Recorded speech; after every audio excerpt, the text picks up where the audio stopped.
Hey everyone, how you doing? This is Amon Green, Green Bay Packers all-time leading rusher, and you're watching Packers Total Access Live, your daily source for Packer content. Go Pack, go!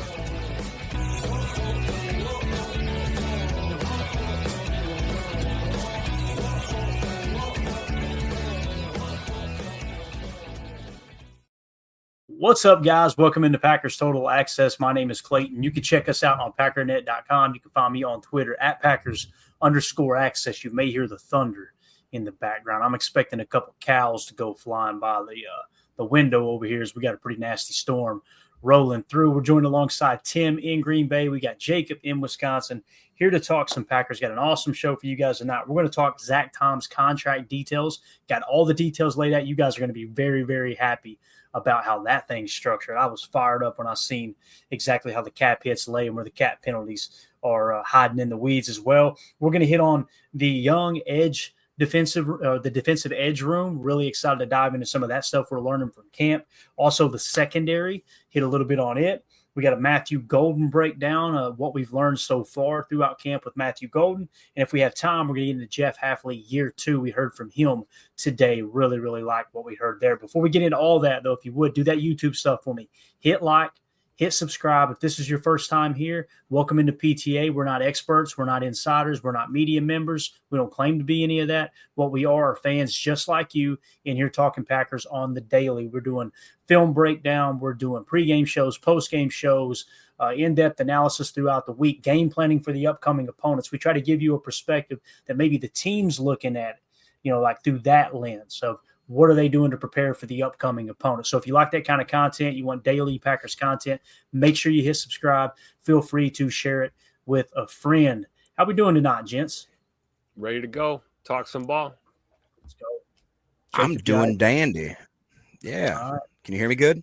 Yeah, we got you, man. You sound crystal clear, man. I'll tell you this too, boy. Look at this RAV4 right here. You kidding me? Let me pop this to the side. Let's see it. Tell me that ain't pretty right there. Hold on, let's drop that. Let's drop that bar down there, man. Yeah, by the way, look, the RAV4 is so loud, I keep getting pulled over. So there you go. I love the cheapness of the Photoshop there too, Jacob. Notice the neckline, man. Just that's not Photoshop. That's actually how she looks, guys. That's a pretty lady.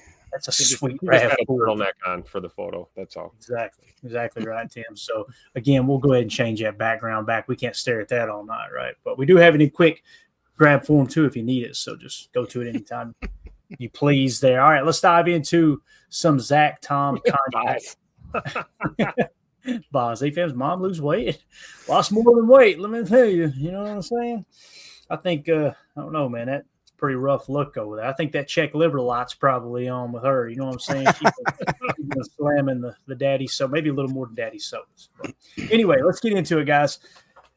All of the details in Zach Tom's contract. When this broke, people were talking about record number signing bonus, $30 million, and you hear that and you go, wow, he's the highest paid tackle in the history of the NFL. That's what you think, right, when you hear those type of posts. And obviously that information is coming from the agents mostly. Look at the contract breakdown, ladies and gentlemen. So this year, 2025, as we predicted, we thought that his $3.5 million cap hit would blimp up a little bit because Goody likes to absorb some of that in the first year. Actually, the pre-first year, if you will, right? The current year of the contract, the 4-year don't kick in until next year. So you blimp that up from about $3.5 million cap hit to $7.3 million, okay? Now, 2026, his cap hit goes up to $12 million. I repeat, only $12 million against the cap in 2026. You're going, oh, boy, it must jump in 27, right? 2027, $17.9 million is the cap hit, all right? Then in 2028, when he turns 29 years old, it jumps to $24 million cap hit. But notice this number over to the right here, this dead cap number of $12 million. What that means, guys, is if the Packers want to get out of that contract after the 2027 season, they can free up roughly $12 million in cap space to move on from Zach Tom. Chances are you probably don't want to do that, right? You want to kind of hold on to him because that's still a really good number, and we'll talk just how good it is here in a second. But in 2029, the cap hit blimps to $30 million. And that's where you're going, okay, that's a pretty good chunk of change, right? He's 30 years old now. Look at the dead cap attached, gang. $6 million flat. What that means is you can move on. You can cut ties after the 2028 season. And if for some reason he's kind of hit that wall, you get out of that final year of the contract, and you're going to free up $24 million in cap space. So essentially what you got is $7.3 million against the cap, $12 million against the cap, $17.9 million against the cap. You can get out after that if you need to, $24 million, and then it blimps to $30 million. So what do we always say here, guys? A 4-year deal is really a 3-year deal. A 3-year deal is really a 2-year deal. This is what we're talking about. Now, with that being said, you could kind of make the case that this is a 2-year deal, which is really, really, it's even more intriguing. If there's anything we've learned about how Goody and Russ Ball have started to maneuver the salary cap and work contracts in now, Jacob, I'll start with you. It seems like they're pressing more into the 2-year, a 4-year that's really a 2-year, seeing how much cap space you can free up. I love this contract. I think this is absolutely awesome. Yeah, I think Coach Lynn says it best, saying it's a beautifully built contract, and I could not agree more. And even Ed Madden talks about how you say after that 2027 season, by that time, those types of numbers could already be a bargain, let alone the fact that we have the freedom to maybe cut ties. And I'm not saying we would. I doubt that we would realistically. But if, pay that man his money. If something tragic happens, and there is a reason, again, I don't foresee that whatsoever. Like you talked about, those last 2 quote unquote years of that contract are, I just think, like Coach said, it's beautifully built. It gives you a window to get out and free up a whole ton of money. You know what I'm saying? Like a lot, that's a lot of money. And I think Ed Madden reiterated by saying Russ Ball is good. I would think that's an understatement there. I completely agree. Tim, what do you think about it? And you're talking about the 6th highest graded tackle in the entire league getting paid against the cap $7.3 million this year, man. You got to love it. You got to tip your hat to our front office, right? You also got to tip your hat to Zach Tom for not being a hard ass about this whole thing. Clearly the guy likes where he is. He wants to be a Packer. It's a great deal. Spreads that cap out nicely, like you just talked about. Gives us the ability to cut and run if for some stupid, insane reason we would feel like we need to do that. Also gives us a way to kick the can down the road, right? Possibly, restructure there in a few years if you really need to. You never know how long someone's going to play football, but hopefully Zach Tom's here for a really long time, man. Yeah, definitely. Chris Casual Ian says Packers have held firm about not guaranteeing more than the signing bonus except for Aaron Rodgers and Jordan Love. It's been smart business. Completely agree with that. So again, he's the 6th highest graded offensive tackle in the game. He was our 2nd highest graded offensive player last year. When you look at the ascension, right? He's still an ascending player in the league. In 2022, 68.3. In 2023, he jumps to a 79.7. Last year, battling the injury, coming back from injury, from pre-camp or from the training camp injury.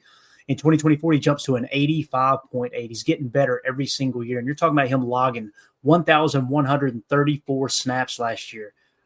Pretty much playing hurt the entire year, it sounds like. So really, really cool. Now, Jacob, you had put a comment up there just a second ago, and you don't have to go find it again. But talking about by that time, he would be a steal, right? I took the liberty of going through and looking at the cap hits. Ed Madden said that. So check this out. In 2025, he's the 35th highest cap hit amongst offensive tackles in the league. There are 34 other tackles that have a higher cap hit than him, right? Now you go to 2026. He's the 28th highest cap hit because you think, okay, this is when it's going to kick in, right? And it does. The new deal kicks in. He's the 28th highest paid offensive tackle in 2026. Moving on to 2027, he's the 18th highest paid tackle, right? And now you're getting into that final year or close to the final year, 7th highest cap hit amongst tackles in 2028. Now, here's the beautiful thing about this. As Ed Madden said, by this time, you're going to see a bunch of guys leapfrog him now, right? Because some teams like to backload contracts, and the way Goody does it, he front loads the contract with the guaranteed money, get it out of the way, and then you're ready to move on after that. Now, in 2029, he becomes the 4th highest cap hit. Guys, the contract he just signed, there's zero chance, absolutely zero chance, that he will have the highest cap hit amongst any offensive tackle in the league at any point during this contract's lifespan. Now, once again, just to reiterate, in 2029, we can cut ties and free up $24 million in cap space. So you may not even see this cap. That cap hit could potentially go from $30 million if you move on down to a $6 million dead cap penalty. That's it. And then you could even tack on. I mean, there's a number of different ways you can go about this. I hope they give Zach Tom a third contract, and we've got this dude anchoring the offensive line for, up until he's 33 or 34. But how beautiful is it, Jacob, that when you get to this year here where he's the fourth highest cap hit and you can get out of it, that's the year he turns 30 years old. Yeah, it's pretty insane. J. Cole, I think, hits the nail on the head right here. He says, I'm serious when I say this. There's not many organizations like the Packers. You have people in the front office who actually knows what the hell they're doing. I think that's a very poignant statement that is absolutely true. And we're a long way away from Jerry World, right?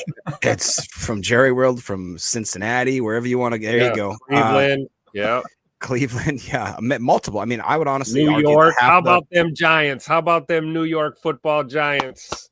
Exactly. Thanks for half the safety. league. Yeah, thanks for giving Saquon to freaking Philly, you dorks. Thanks for giving us X. Yeah, I'll take X. That's great. But it is really incredible, and I do think that the way that they've developed this, that I would guess maybe around 2027, 2028, they'd already probably start looking at some sort of restructure. But realistically, even if they don't, it is incredible that they've structured it in such a way where, like you said, the inflation that's the natural progression of guys making more and more money is it's going to happen. That's just the way it's going to be. And to put ourselves in that sort of position, like you said, I actually saw a comment in here. I don't want to go through and waste time, but it was basically saying, hey, I love having one of the best tackles in the game locked up on a contract that's team friendly for the foreseeable future. And if you ever get to that point where he hits that 30 mark, well, heck, there's some precedent shown in Green Bay that if he wants to kick in, maybe to say, let's center, utilize the back of his career a little bit more efficiently, and maybe, have a longer career in that aspect and maybe make a little concession as to how much money he's going to make. I think that's absolutely some writing that could be on the wall, and I'm here for it. Yeah. Could give us a little room with Rasheed Walker too, if we ultimately make that decision to try and offer him something, Yeah, completely agree. All right, so there you get again, guys. I have been Googling Zach Tom spot track 17 times a day for the last 3 days, waiting for this to hit. So I was so excited to see it finally hit the database. And every time you click on spot track, it just says, "Pay that man his money." And it just shows Goody and the do-rag over there. Like, Rob. So there you go. That's Zach Tom's contract update. Now, I wanted to kind of switch gears here a little bit. And we've been breaking down all the camp updates, the camp news, this and that. And it's been literally just a flurry of information constantly throughout the past 7 days. Now that we got a day off, the players got a day off, and Tim got a day off from the sidelines over there at practice. I wanted to kind of take a step back and ask you guys, right? What are you excited about from camp? What have you learned from camp? What's sticking out to you? What do you want to see more of? You can take it in any direction. Jacob, I'll start with you, man. What's the thing that kind of grabs your attention, or maybe what you're most interested in when it comes to this Packers team in training camp so far? Yeah. Mine was going to be the progression of the young defensive end room and just that room in general. And can you give me, this is so unprofessional, I forgot my notes on literally the next room. Can I just grab them for 2 seconds? Because I really want to highlight what Jeff Hafley said specifically, because I think it really makes the point a little more evident. Just give me 1 second. I'll be right back. Go grab him and tell her we said hi. All right, Tim, let's look at the PFF grades here since he stepped away for just a second. This edge room coming out of last year, right? Rashawn Gary was the 28th highest graded pass rusher. Now, we know some of the other statistics seem to think that he's, I know we not graded out, but he was the number one edge defender with the highest run stop rate in the entire league, right? He graded out with a 73.0, run defense grade of 72.8, and a pass rush grade of 66.7. Brenton Cox Jr., 67.2. Aaron Mosby, 62.5. Kingsley Enagbare, 56.8. And Lucas Van Ness with a 52.9. However, when you look at the quarterback pressure rate, Lucas Van Ness cracked the 15% mark in the second half of the season, really started to amp it up, was playing with a broken thumb, and he finished with a higher quarterback pressure rate, according to NFL Pro and Next Gen Stats, GPS tracking, higher than both TJ Watt and our boy Max Crosby. So obviously you can find statistics to fit any narrative you want, but when you look at Lucas Van Ness and what you're hearing out of camp, you're hearing multiple media sources going, this dude's having a hell of a camp. Jordan Morgan had his hands full the other day. Tim, is there anything you want to add here before Jacob dives into his notes? Real quick, just those names on the bottom of the list, all names that we should be excited about. Colin Oliver, a guy that I cannot wait to see playing some real football once that hammy gets back to where it needs to be. Obviously, Barron Sorrell is going to develop really nicely. I think a lot of us are excited about him. And Deslin, is it Alexander or Alexandre? How do you Alexander? Deslin Alexander jumped off the field to myself, and also my wife was with me at camp, and she even noticed. She said, "Who's this number 49? Because he's balling out there every single rep." And I think he's a guy that we should keep an eye on as well. I mean, I don't know how many of these edge guys we're going to ultimately be able to keep on the 53, and then who's going to be practice squad material. But I'll let Jacob go ahead and take it over. But there's a lot to be excited about in this edge room. Definitely. Yeah, for sure. What I basically wanted to highlight is Van Ness's progress. And like Daryl's saying, he's got a ton of confidence in Van Ness. We've talked about how coach speak is a sort of thing. I saw Hafley get up on the podium today, and I really enjoyed the interview he had. It was, I think, 10 to 15 minutes long.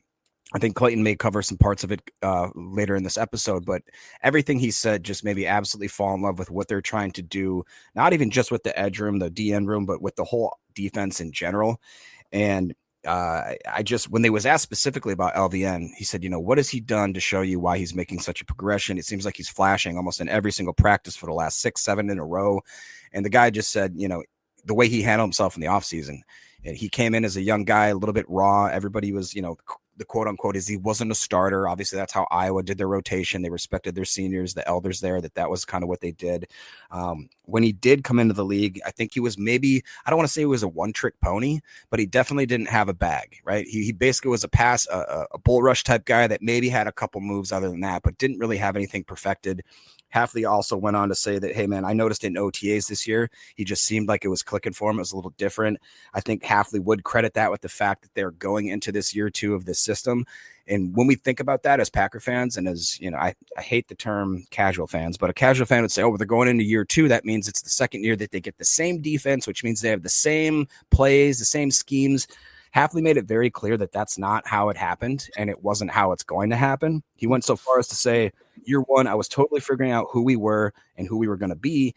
He said we were thinking we're going to be a 4-down front, play with a lot of over, a 9 tech, maybe a wide 9 with some middle close coverage type stuff. He says then we've evolved as we built the team structure going forward with each week. Week to week, we had to adjust to the NFL. I couldn't tell you guys how refreshing that was to hear because, and I hate, I don't want to throw Joe Barry under the bus, but it seemed like the longest time we went into the season with this is the type of defense we're going to play, regardless of what the players that we have are.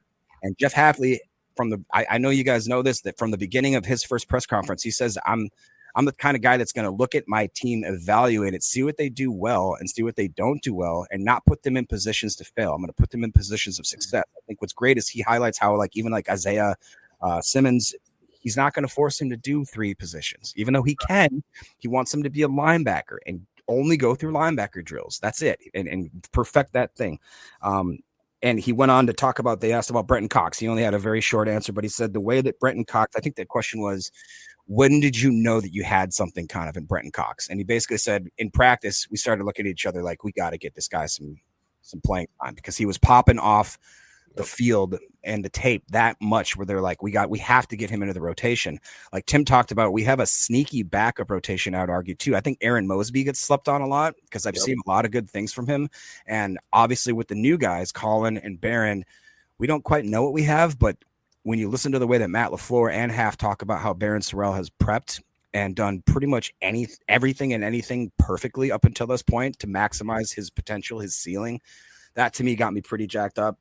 And then he did talk about, and I don't want to, maybe step all over another segment, Clayton, but just another thing that he talked about is that Jeff Hafley has basically added so much new stuff from year 1 to year 2 that if you looked at just the playbook, you'd think that there was a new defensive coordinator is what he said. I thought that was unbelievably amazing. And it's just really cool to see that. And he also said that this quote unquote new system that's coming into this year, he said it's almost 100% implemented already. And somebody in the chat, I said, there's Clint. He goes, he likes the Ball King. Have we not talked about the Ball King on this podcast yet, guys? The Ball King? The Ball King. No, I've never heard of it. It is nobody from the Oval Office, I promise you. Tim, you'll help me out here. Who is our coach? Coach Wendell is what he used to go by. Yeah. So he is now considered the Ball King. The reason for that is that at the beginning of most practices or meetings, Coach Wendell, who is now being called BK or Ball King, per head coach Matt LaFleur and Jeff Hafley's orders, says that he goes through how last year they were an absolute shark with taking interceptions away from teams, but they was very disappointed in the way that they didn't cause enough fumbles. So Mr. Coach Wendell, aka the Ball King, has now implemented a system to where they even have a siren that he'll sound out when somebody is able to punch basically Peanut Tillman. They're teaching boxing to these guys, basically absolutely having them punch the ball out so ferociously that also Evan Williams went on to say that they have a goal of getting over, I think it was like 43 takeaways and however many had to be fumbles. And Hafley's like, dude, you guys are giving away all our secrets. You got to tell these guys to stop talking so much. But they are really to the point of implementing it every single day. They're showing highlights of old players in the league that used to have that perfect form. Charles Woodson's, the Peanut Tillmans. You go back to a number of different old players that were really, really good at that. They're practicing it so much that I would not be surprised if that's and they're making it. He said they're making it into almost a competition, a game. It sounds like that each coach has drafted certain players, quote unquote, on almost a fantasy type team where they're competing. They're jogging. They're jotting down pluses and minuses for each practice. I mean, and they're getting the guys involved. The way that Coach Hafley described it was that it's very fun, but it's very competitive. These guys have bought in. And I just look at the defensive line, specifically the defensive edge room. If that really takes with the likes of obviously Brenton Cox, with Gary, with guys like LVN, and then if you get younger guys like the Baron Sorrells, the Colin Olivers, and they come in and they really have bought in full-fledged into that attack mode, that it seems like that the defense is, I don't want to say years or, leaps and bounds in front of the office right now, but if they are, I really do think it all comes back to this like fundamental base that Jeff Hafley built last year and now tweaking to be very, very specific in what that defense wants to do. And I think it may be the most excited I've ever been for a Packers defense. Now, did he say, when he's talking about the Ball King and that whole idea, did he say if Nathaniel Hackett had anything to do with it? He did not. Okay, because this sounds a lot like the Gold Zone, Tim, when Nathaniel Hackett was here, remember, made it kind of this big fun kind of thing, as they would always say. Do you remember when they would score and you'd see Aaron lean back and throw his arms up and they'd all scream? I love gold. So they would say, I remember that. So, yeah. It explains perfectly why I saw so many dudes getting the extra tape on the wrists at practice the last few days. I've seen guys grabbing the old the wrist guards and stuff.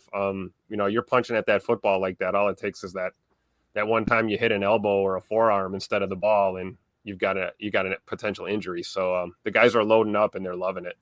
Yep. Yeah. And again, when you look at the defense here, the defensive stats from NFL Pro in terms of quarterback pressure percentage, okay, Brenton Cox Jr. led the way at 13.7%. Rashawn Gary, 13.4%. Lucas Van Ness finished with 11.2. As you guys know, anything over 10 is considered good in the NFL, right? Now, you look at the first half of the season, not that good. Second half of the season, he really cranked it up. Some would say he got around the 14 to 15% mark. So really excited to see what he does moving forward. Kingsley Enagbare is the one that I feel like kind of, Now, keep in mind, they did ask him to do a lot of 55 drop when they were running fire zone blitzes or fire zone looks, the simulated pressure looks. He came in at 9.4%. Aaron Mosby, 8.5%. Preston Smith, who got traded midseason, 7.1%. So they just said, all right, you know what? Let's just go ahead and move on from that. So, I'm excited to see what the edge room can do, man, because, again, last year, it's all over the tape. You can tell that Jeff Hafley really harnessed them. And we're going to get into a little bit more of what Jacob mentioned with that quote. We've actually got the video, the audio to play for y'all when we get into the Jeff Hafley segment. Really excited to look at what this defense did last year and show how they're poised to take a step forward. You guys know I've talked about, hey, they may take a step back, but it's up to Jeff Hafley on whether or not he wants to change up what he did last year or stick to what worked and then adjust on the fly. He's already 2 steps ahead. You're going to love what he had to say, so make sure you stick around for that. Joseph in the chat said, I'm irrationally excited for Sorrell. I think he's going to be a major year-one surprise contributor. Joseph, Tim, you've seen it firsthand, man. Yeah. He looks like a damn monster at practice, man. He really does. It's how he's handling the sleds is just like, that's not normal. It isn't. I think when it comes to the irrationally excited fan portion of the fan base, or all of us as fans, we have those players. I think a lot of people are irrationally excited for Matthew Golden, although every day he proves that it's totally rational to be that excited. Yeah. My pick on the defensive side for sure, especially up front there, is I would say Barron Sorrell, but the other name that comes to mind is Nas Stackhouse for sure. Oh, yeah. Stack he's a monster too, and if we hit on both of these guys, teams are going to be in trouble, guys. Not to mention Brinson, you know what I mean? We haven't heard much, but honestly, I'm more impressed, like you said, with the amount of flash plays, even as a big D tackle. Yep. Sounds like he's broken free in the pass rush a few times in Nazir Stackhouse. I think Ryan said it this morning. He's like, can you imagine how terrifying that must be, seeing an open Nazir Stackhouse just running at you, freaking full-fledged? No, he's a monster, man.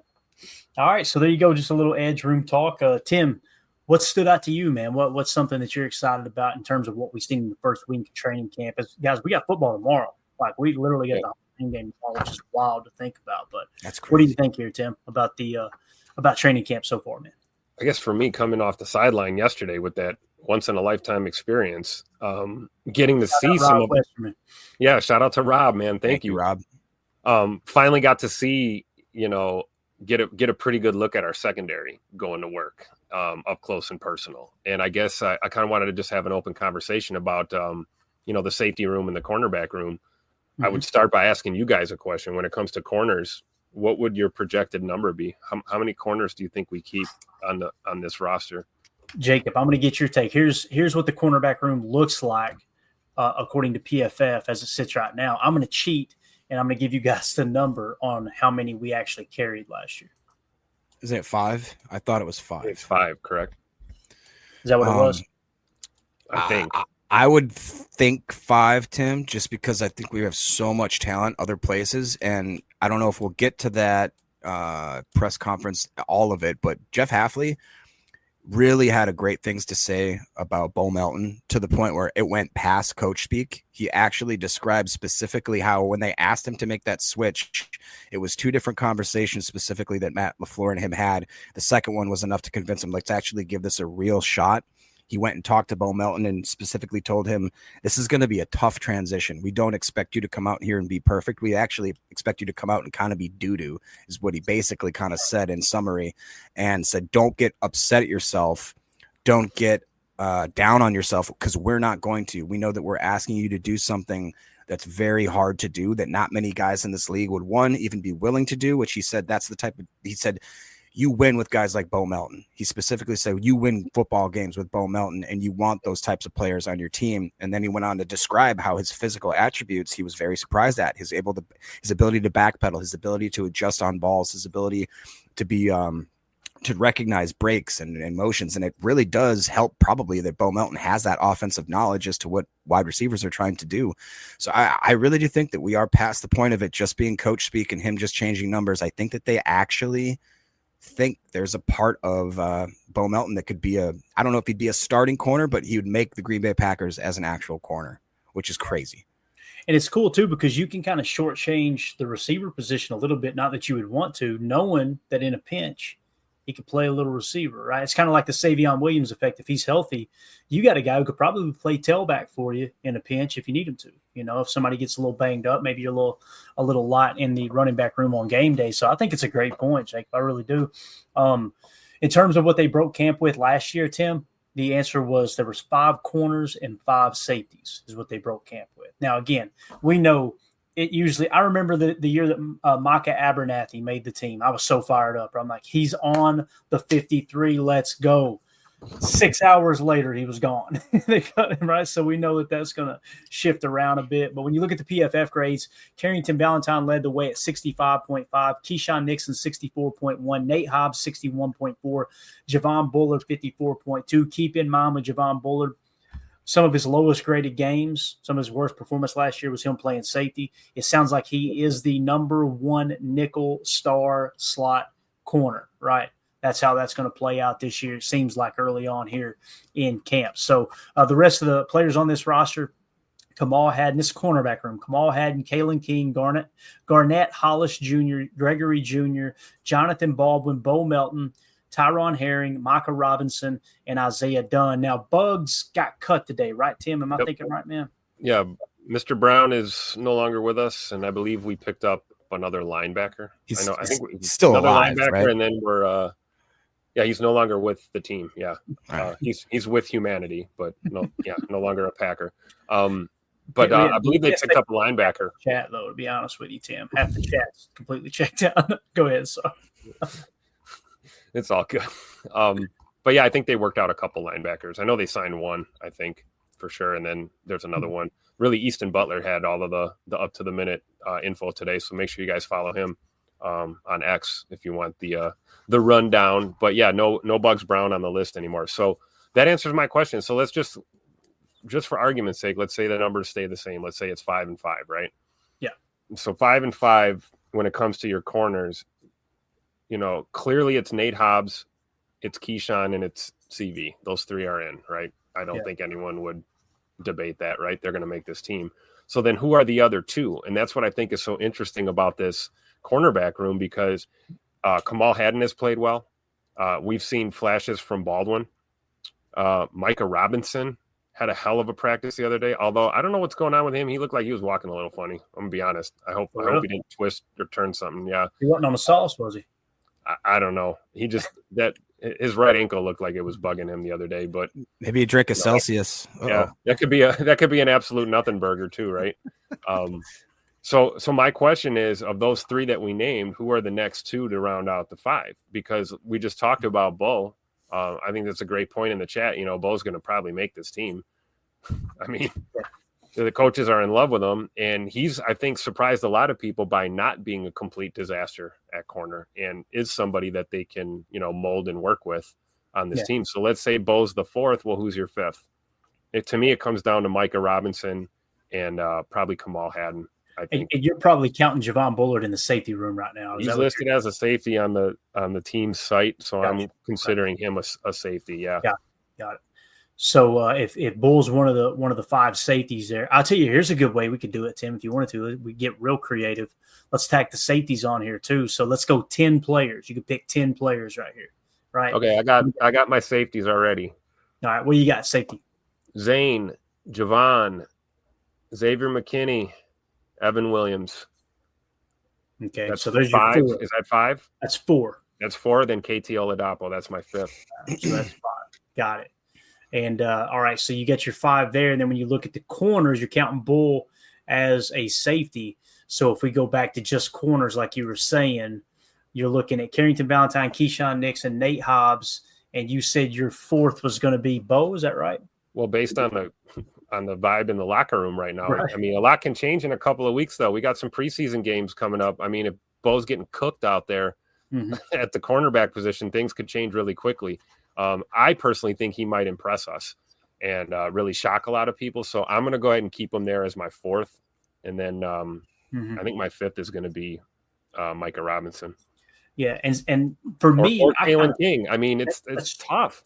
That's what I was going to say. It kind of feels like Kalen King. However, you guys remember Kalen King was put on the practice squad last year, right? Yeah. If I remember right. Let me double check here. So the 5 corners we broke camp with last year: Jair Alexander, Eric Stokes, Keyshawn Nixon, Carrington Valentine, Corey Valentine. So, yeah, we ended up putting Kalen King, Robert Rochelle, and Jamon Green. Yeah. They were all released, and I think, obviously Kalen King was signed back on the practice squad. So, Kalen King's contract reset probably to a futures. You got him, basically got rights to him for 3 more years, so you avoided the contract. However, you're picking up the 3 future contracts, so it kind of, all comes out in the wash. Do you want to protect Jonathan or Micah Robinson being a 7th-round pick this year and keep that 4-year contract intact? Kalen King made it through waivers last year. Do you feel confident he'll make it again, or is it something where Kalen King's kind of taking a step forward? Because it feels like to me, I could be wrong, Tim, but it feels like Kalen King's having a pretty good camp. A really good camp. So far. Right, whatever it is. But, I mean, it's looking like he's looking pretty good, taking a step forward. Yep, it's very true. Kalen King made a couple of plays yesterday at practice. It was something fun to see, and even more fun to see the rest of the defense get hype behind him. And a lot of guys rooting for him on that team. I've said it before. I'll say it again. These guys are out here playing for each other. Ignore all the chippiness and all that. That's just part of training camp. These guys don't have beef with each other. They're all just trying to make a football team, pick each other up out there. But the competition is real. I'm with William here in the chat. My money's on King. He's been playing well. I'd like to see him. Maybe this is the year that he does actually squeak his way into the 53, but it's probably definitely going to be between him and Bo at this point. Yeah. And then, Micah Robinson too. Now, we have yet to see really, what he can really do, but I'm looking forward to seeing him in the preseason, hopefully. If he can stay healthy. Correct me if I'm wrong, Jacob. It seems like the chat is all over Kalen King, ain't it? I mean, is that how seems to be? Yeah, there are definitely a lot of people in here that are excited about King, and I am also. I was going to ask. I like what Ed Madden said. I for some reason I just think Kamal Hadden has maybe an equal shot as Kalen King just because he's got a little more size, a little more experience. Ed Madden's went on to say, I think they might go with a bigger cornerback to match up with big receivers. And just wondering have you seen any flashes from Kamal Hadden? What do you think, Tim? I got to be honest. I haven't. I've gotten one really good day to watch the secondary, and I was keying in on Kalen King and Micah Robinson just because I wanted to see what those guys, and obviously Bo, I watched a little bit of Bo. But I definitely think that, Kamal Hadden's another guy that, wasn't he a practice squatter for us last year? I thought so. I think he was, yeah. Yeah, because they picked him up. Kansas City cut him. Yeah. And the Packers, I want to say the Packers, I could be wrong. I think they might have picked him up on the 53 and then stashed him on the practice squad. There's a little cat and mouse that goes there too, right? So, yeah. And this is all barring injuries, right? Yeah, exactly, because that'll change everything up. I guess under the radar guys, I'd keep an eye on Herring and Isaiah Dunn. Those would be the the only other names I can think of. Yeah. All right, cool. Anything else on the DB room, boys? That was a fun conversation. I'm glad we kind of hit that. Anything else? That's all I got. All right, cool.